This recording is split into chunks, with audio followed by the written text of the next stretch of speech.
Hi, my name is Ashwini Anburajan. I'm the CEO of Obi. We're a rideshare app aggregator. So it's a consumer app, you can download it, and we aggregate pricing. In addition to that, we have a pretty robust data business that is focused on really understanding price per mile, price per minute, and the pricing data that you've seen in the market around how much a Waymo costs, how much a Tesla costs, does it go up or down, really comes from all of our research. The other thing that we do and focuses on consumer behavior associated with AVs. We have a deep and robust group of 1.4 million rideshare users. They're mostly super users in terms of the number of rides they take, and their attitudes towards AVs and some of the general public interest surveying that we've done is something I'm excited to share today.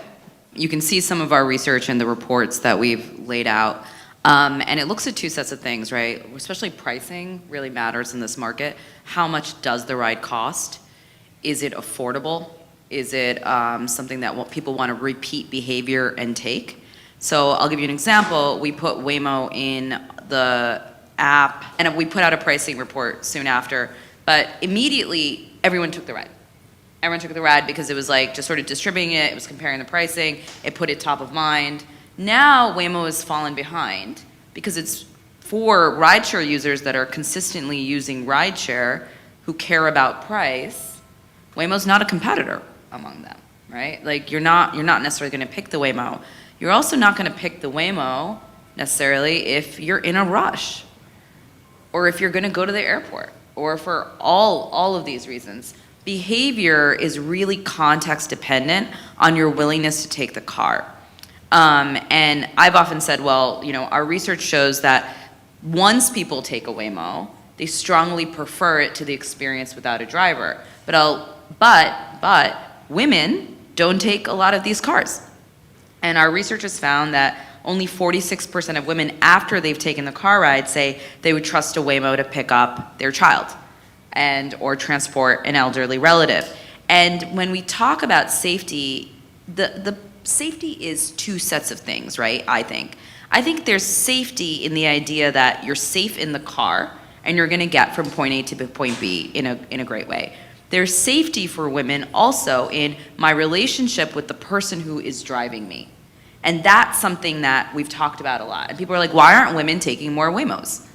Why aren't they taking more Waymos? Like, why aren't they jumping in the car? Well, I'll give you an example this morning with my Waymo ride where I was pretty upset because I took the Waymo and I was like, I shouldn't take the Waymo because I'm late and I'm in a little bit of a rush, but it says it was going to come in a minute.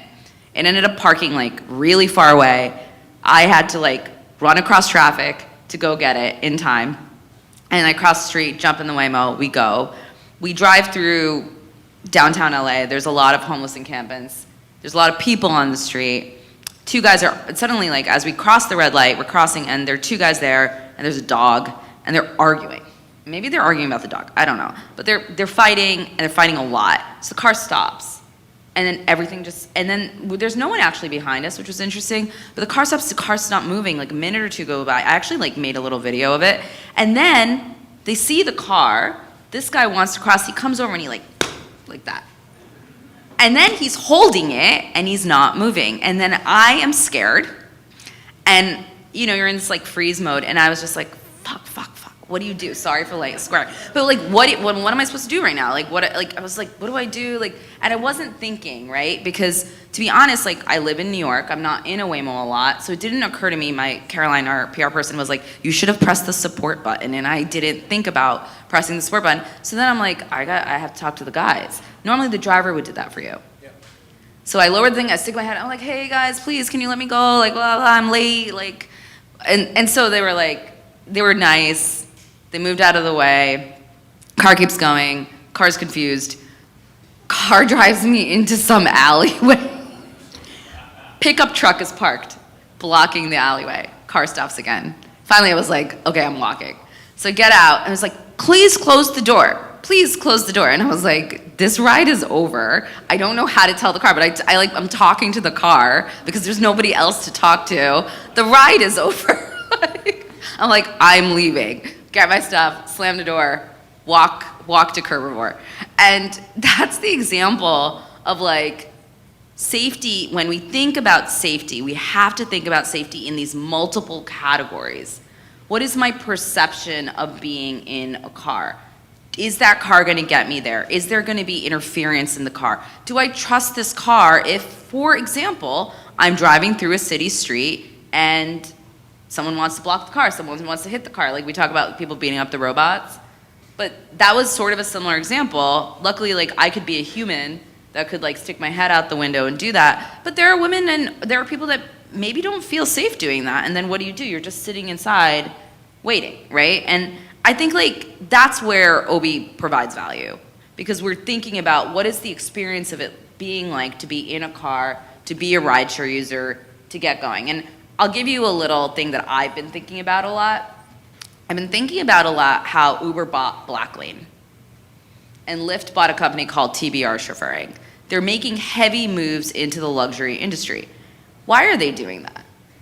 Why would they spend $1 billion buying Black Lane if they truly believed AB was going to be like the only thing that people were taking, right? So I think like for me, as I think about the industry, there's like a context on when I want to take a ride and whether I want to be with the driver or not.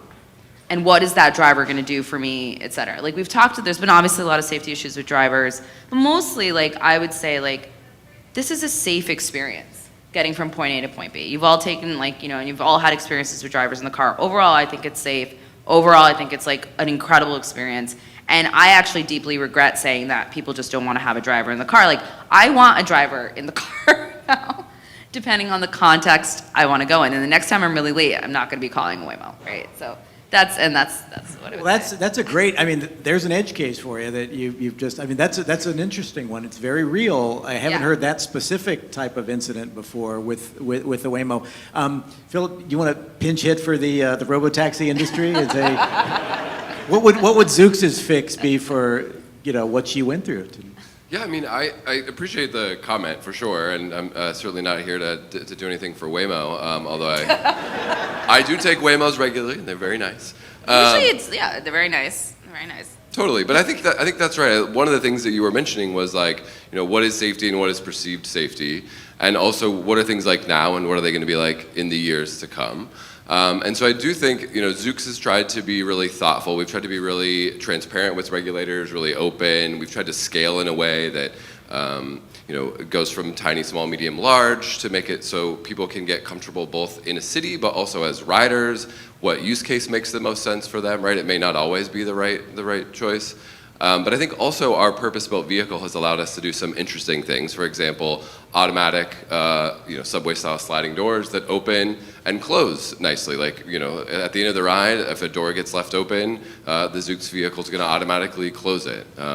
We also have one-way audio on the front and rear of our vehicles where we can play messages maybe to someone that is disturbing the ride, or to a first responder if we're near an emergency scene and we want to help communicate to them, hey, we're watching, we know what's going on, you don't need to worry about us, we have a human in the loop right now, and if you want to talk to us, then they can come over to the vehicle. On the outside, we also have a camera, a speaker, and a microphone that goes directly to our Zoox Fusion Center, as we call it, where we have our teleoperators, teleguidance folks that can give additional instructions to the vehicle based on what that first responder is saying right at the vehicle. That would also work for two-way outside of the vehicle with a user or someone else on the street. So I think some of that stuff, to your point, sometimes a human is important, right? I think that having those levels of most of this is an autonomous vehicle, it's a delightful thing, but there are times where you really do need a person to either make you feel safe or to help out with what's going on. So I think that that's an interesting balance. Or a reminder around that there is like a security support. Like you can press support, you can call. Like it was totally out of mind that I could do that. Like like even a reminder when you get in the car, hey, if you're suddenly something happens, you're not comfortable, you can press the support button, right? Like I forgot, like that. I don't remember them saying that. And in that moment, it didn't occur to me that I could just like get help. I need a big red button. Because it's like when you don't put the seatbelt on, it's just like beeping like crazy, the car. It's so interesting to me that there's like a delayed response around potentially like how the support gets called for the car. John, this is a good opening, I guess, for Nexar. How can you help solve, maybe not this specific case, but some of the tools that you can provide and the types of data that you're able to provide companies as their services scale? Yeah, absolutely. I want to connect a couple of the dots that we're talking about here. One around a standardized framework from a regulatory perspective, and then another from a public trust perspective when it comes to AVs. I will say today and this week in general it's a full circle moment for me. The reason it's a full circle moment is Nexar had a massive launch this week, and I'm going to talk about it in a second, but literally just a year ago, I think I sat in this exact same chair, and I talked about the idea of an AV driver's license. What does this mean? Thinking about it from my use case as somebody who lives in New York City, I don't own a car, I rely on public transportation, I take Uber and Lyft. Why am I comfortable getting into an Uber or a Lyft? I don't really think about it, but at the end of the day, I do it because I know that the driver has taken a driver's test and they have a driver's license. And most likely 99% of the other drivers on the road have also passed a driver's license, or also have a driver's license. When we think about AVs, we're getting there slowly, but we're still in the era where there's 2, 4, maybe 10 players that are competing for the market, and it's still very small relative to the automotive market at large. Hopefully, in short order, it's not going to be an Uber and Lyft situation, and we're going to have 30 of these AV companies, 50 of these AV companies, 100 of them, and some of them you might not even know who the technology is being operated by. And so the public needs to trust that when they get into an AV, it's passed some sort of standardized, robust driver's test that actually ensures that an AV is able to handle not just standard driving down the street, make a left turn in a closed testing environment, but that an AV is able to handle the scenarios where most accidents happen, which is when it's snowing and a deer juts across the road in the middle of the night. There is no mechanism today for AVs to be tested at scale against the scenarios that actually cause accidents. So what does this have to do with Nexar, and why is this a full circle moment for me? Nexar has spent the last 6 months, actually the last year, taking all of the data that we capture in a completely anonymized capacity, building our own collision anticipation model.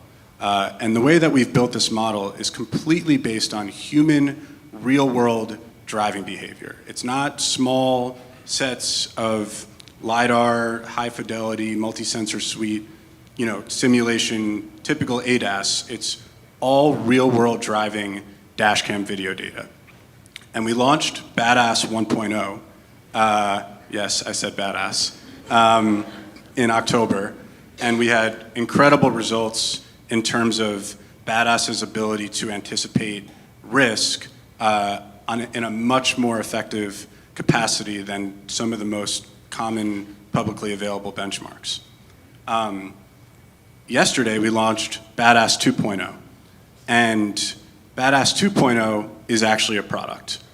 What Badass 2.0 is being used right now already by AV developers, AV insurance companies, is they're taking this collision anticipation model and they're using it first to expose these gaps in that a simulation is not able to predict for. That deer hopping into the road in the middle of the night, right?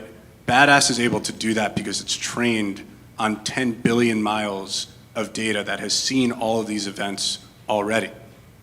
So they're exposing these gaps by running their models through Badass, and then they're comparing their models to Badass, which is the only neutral benchmark that exists in the market. And so where Nexar sees itself is at this very neutral place in the ecosystem where we're providing value to the AV developers to make their models more powerful for deployment. We are providing value to the insurance companies so that they can have a mechanism to actually underwrite risk appropriately and grow their book of business. And where we want to get to is where Badass is actually used as a tool for regulatory bodies to standardize what I'm calling a year ago in the abstract, the AV driver's test. And so it's a really proud moment. Badass 2.0, the other things about it that are really interesting, and Aaron and I were just talking about this yesterday, is it generalizes not only on a geographic basis, so it can work in Wyoming, it can work in New York City, but it also works outside of vehicles. So it works with robotics, it works with drones, it works with planes. And this is where, in order for the AV industry to really scale and get to a point where, if we really believe that AVs are safer than humans and they're going to reduce accidents, we need to move a lot faster. And getting to a point where we can scale more rapidly is critical. And so that's a little bit about Badass 2.0. We're really excited at Nexar for the launch. And I'm happy to talk about how it can apply across really any use case that's sitting here in the room today. Aaron, you're going to kind of pinch hit, I guess, for the delivery logistics space here with the tech, because you're doing actual hardware that's going into these things.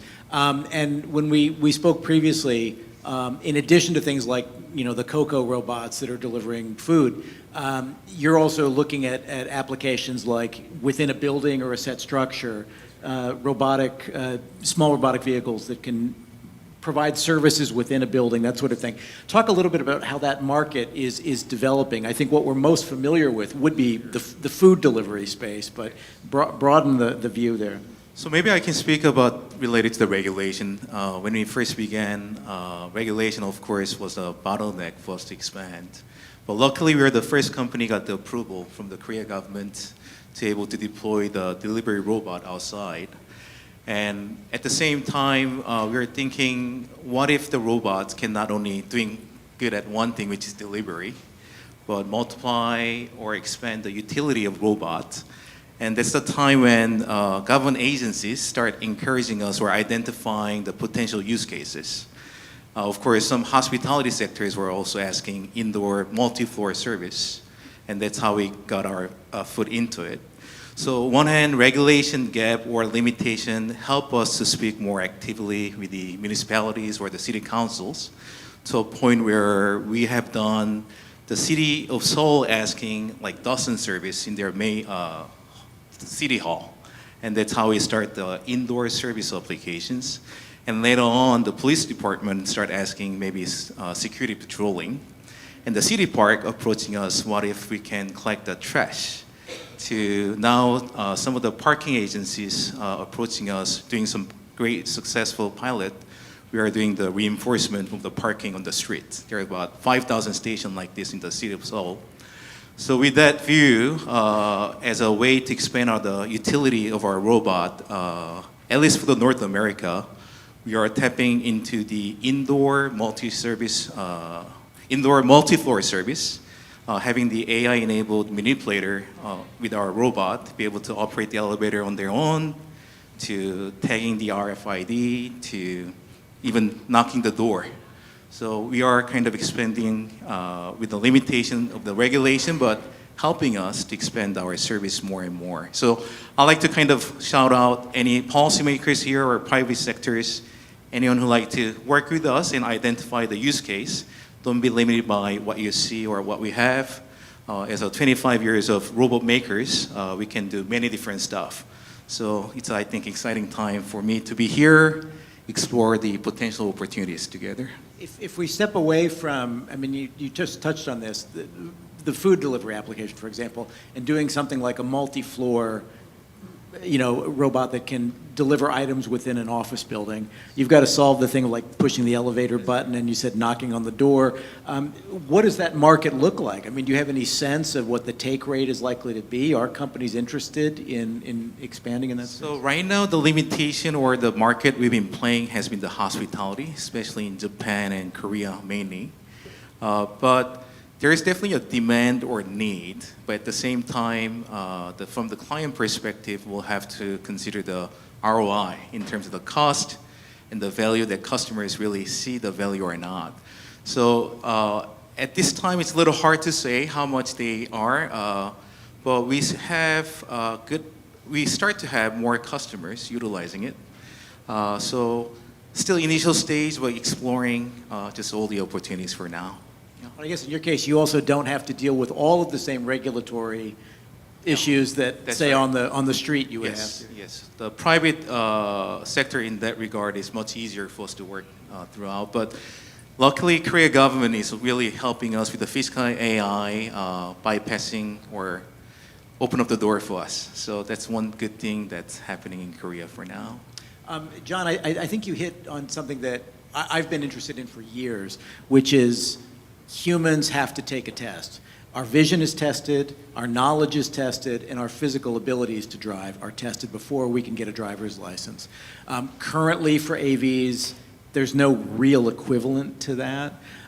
Even things like, what is a bare minimum for the vision system?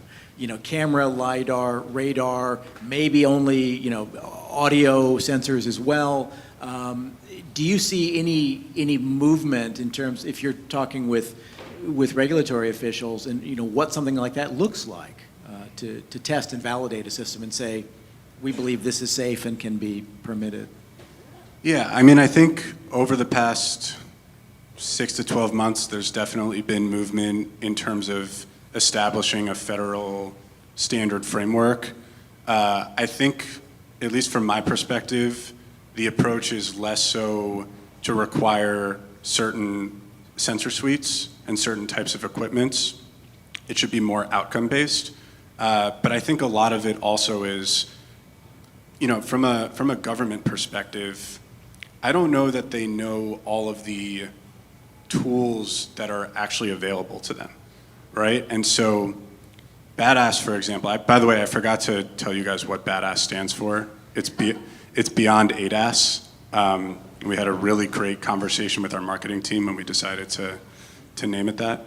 But it's a great example of we're not a massive company, right? And I think that there's so much tooling and there's so much data out there that should be able to enable the government to land on an outcome-based approach when it comes to enabling AV companies to deploy on the roads. And I think ultimately an outcome-based approach, that's what the AV, you can tell me if I'm wrong, the AV developers, they just want transparency on what's actually required from a performance perspective so that they can accelerate their own deployments. Whereas if everything is regulated on, regulated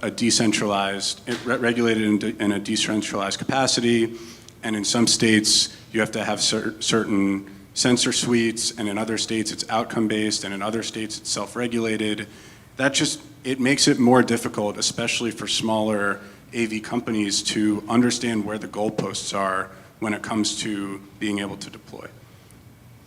I think this touches on an issue, and with Ashwini's experience with her Waymo earlier today, edge cases there's so many interesting ones that just keep cropping up. We've seen with Waymo, whether it's killing a beloved bodega cat, how it operates going by school buses. All of these things that, it's being the lab rat right now for the market because it's out there first, but everyone else is going to experience this stuff. Your experience was very specific, and it's like, yeah, how do you deal with something like that? I don't know, where do the solutions for these things come up? Because as soon as you think you've solved, the ones that have arisen, they're going to be more. Yeah, and that's where I think, we can criticize the elephant in the room that went unnamed before, but their methods of scaling and collecting the data and being able to understand those edge cases are completely different than everybody else's in the industry, right? I'll say it just because it's tripping me up. Tesla has a fleet of millions and millions of vehicles, and so they're observing the world in real time, and they're getting exposure to the deer crossing the road in the middle of the night, or the tornado that happens once every 2 years, right? They're capturing those events, and their AI is learning how to handle those from the driver's seat. I'm not going to comment on the situation in San Francisco. That's out of my my sweet spot. But where Nexar stands to exist is we're trying to essentially provide that sort of crowdsourced data at scale in the way that Tesla's providing it for themselves, right? Because we've been able to take 10 years and 10 billion miles of observing the roads and capturing those incidents, whereas even Waymo, who's the furthest along from a deployment perspective, they've driven over 200 million miles in their entirety, right? Where Nexar is driving over 100 million miles on a monthly basis. And so when it comes to capturing edge cases and using those edge cases to train your models, the way of regional deployments at the scale that we're at right now, we're not going to be at mass market acceleration or mass market deployment for a really long time, which, again, if you believe that AVs are there to save lives, is not a good thing. I guess to that point, I mean, you're right. The scale of the amount of data that they can harvest is profound. And yet, the ability to really pull out all those edge cases and learn from it remains an open question, whether all of that data is actually going to good use. I don't know. From Zoox's perspective, obviously, you don't have anything approaching that kind of scale with the volume of data that you can take in. I know the company from its origins was working so heavily in simulation early on, and then lots and lots of road testing. Where do you come down on that having this, millions of vehicles providing data versus very targeted simulation and road testing?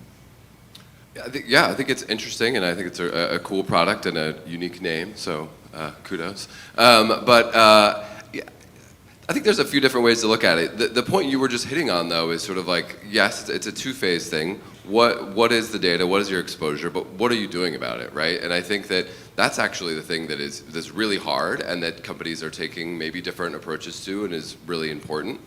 I would also just say, in terms of scaling, I think that's part of it. But I also think there's a hardware side of it. There's a vehicle side of it. There's a supply chain side of it. And I think one of the things, going back to the sort of topic of the panel, is Zoox's proposition is to be fully vertically integrated, including a new manufacturing facility, a new serial production facility in California. We're super proud to build vehicles here in the US and be able to build up to 10,000 of them a year once we're at full scale, and have this sort of like same experience, these very highly tuned sensor suites, this really great hardware and firmware that's a part of it. And so I think all of that works together, right? Are you doing certain things on certain vehicles? Are you getting exposure to lots of different elements? It's a whole system, and all of that is interconnected. There's no sort of just one piece that's the thing that's going to change or unchange it. It's really about how do you pull the whole system together. I think we could keep going, and we're coming up on time here. Ashwini, I love the observation, separate from what happened with your Waymo experience, what you're finding from consumer feedback, and also the fact that, say, Waymo, because of price, is not near the top of what people are selecting, and also for women, because it is counterintuitive. The assumption is, for women, when they think safety, I don't want to get in a car with a stranger. The robotaxi, in that sense, is going to be more appealing. You're not finding that to be the case. I guess, do you see that changing over the next few years as the services scale? Yeah, we're definitely seeing what we saw a year ago when we did a consumer sentiment survey was 35%, didn't could trust the car. Now it's about 60%. So we've seen almost a double in that, in their willingness to try the car, the willingness to get in and to experience it. I think with Waymo's now, it's like a San Francisco check the box for a tourist to take a ride. And that's a good thing, because what it does is it acclimates people to the experience of being in the car. I think where I'm interested in this is the average OB user takes 30 trips at least a month. So this is a high power usage audience, right? And we have about 1.4 million users, half of which are in the United States, most of which are in LA and New York and in major cities like San Francisco. So we're seeing Waymo usage, but fundamentally now that it's commonplace, it's becoming context dependent. Do I need to go to the airport? My personal story, am I in a rush? Or three, what's the price at this moment? And fundamentally, I truly believe these cars are going to be starting to be evaluated on price as much as they are on anything else. The consumer does not believe the car needs a tip, right? And we know that there's like this theory that they're baking tips into the price. Consumer is not going to tip the car, guys. Like, we have to understand that. Like, and number two, like, when we think about price, it really is like, there's so much love and work that has gone into building these AVs, and I don't want to diminish that by saying that rideshare is a commodity, but it's a commodity. Whether you take Lyft, whether you take Uber, whether you take Empower in New York, if you guys have heard of that company, it's really about, can I get to point A to point B? How quickly can I do it? How fast can I do it? That's what the consumer cares about, and they need to do it safely. The assumption is safety. And I think that those are the things that, like, ultimately taking a robotaxi is as much about the experience of being in the robotaxi versus being in the experience of a driver with a car. I don't think the user is going to care as much as you think they are. Just to piggyback on that, I think that's so smart and right. And I think that as the industry gets to maturity, that we all hope that we're not competing on safety, right? That is, as you said, the assumption. And then you're competing on experience, on price, on convenience, right? Which is great. And now there's a lot of other types of services, not just AVs, to your point, and you're just a part of this marketplace that, you know, frankly is very safe and has proven to be very safe, especially in those places where, you know, we really do see injuries from crashes, or like in cities when people are speeding, when people aren't adhering to rules. Like, those are the stuff that is just bread and butter for AVs, and isn't already increasing safety. But yeah, I think you're right. It's going to come down to that, and that's a hopeful place to be, right? You shouldn't be competing on safety. Well, I think we're coming up on time, but very quickly, from each of our panelists, can you give us a projection 2 years out, what you anticipate in terms of the proliferation of robots for logistic and other operations and robotaxi? Aaron, you want to start? Hard to say or what to see in the coming years, but I definitely can see some solid result, meaning we are preparing our production to minimum 3,000 units per year. So hopefully we can do more use cases together. And for that, I'm really looking for some more partnerships and integration partners or policymakers, identifying the areas, and we are here to just work it out. So it really depends on the collaboration and partnership, I think. John, you? Yeah, I would say robo-taxis specifically will likely be pretty mainstream in most large urban environments, but will still be slow in deploying in suburban and rural areas where they're needed. I think in terms of autonomous driving in general, whether it's from the OEMs or the tier ones, I think we still have a little bit of a ways to go, but my strong hope is that in 2 years, underserved communities, rural areas, we need to be democratizing these services for everyone, not just LA, San Francisco, Miami, Atlanta, et cetera. I think two things. One is that I think like political pushback, like the slow, like what just happened with Waymo in New York, and like stopping testing. I think that is something the industry is going to have to compete on, and I think that might slow rollouts because of fear of labor. And I think the second thing I would be very excited to see is to see the Zooxes and the Waymos of the world really bring back the idea of shared rides. So it's not about just having more cars, right? It's just about the idea that you're like, Uber Pool and stuff, like, back in the day, like very, very popular services, lower the cost for users, put less cars on the road, and having multi-stops. I think that's the type of thing that I would really love to see the industry move towards, because it's built for it in some ways, right? Or at least I would hope so. And so it's not about more cars, but it's about cars efficiently used. Pat, from CPUC's view? I joined the commission right when Uber was started in California. And so if there's anything I have learned in the last 13 years is that human innovation and creativity will take it where you do not expect. And every single new program and or framework that has been established has not anticipated the new business partnerships and models that the TNCs and the AVs and the transportation companies have then figured out a new way to interpret and to monetize those services. And so I can't even think to predict that. However, I will predict that the technology and the safety is going to increase over time, and that overall, it's an exciting time, and I'm really glad to be in it. And where's Zoox in 2 years? The only way people will get around in every city in the world is a Zoox in 2 years. No, I think we're really excited about scaling. Our the cities we've been public about: San Francisco, Vegas, LA, Atlanta, Austin, Miami, all really exciting. I think we'll be at scale there, providing really high quality, fun, safe rides to people in those markets, and then looking to scale across the U.S. and really having our manufacturing humming. So it's exciting. Well, thank you for your attention. I think we're a few minutes over, but can we have a hand for our terrific panel?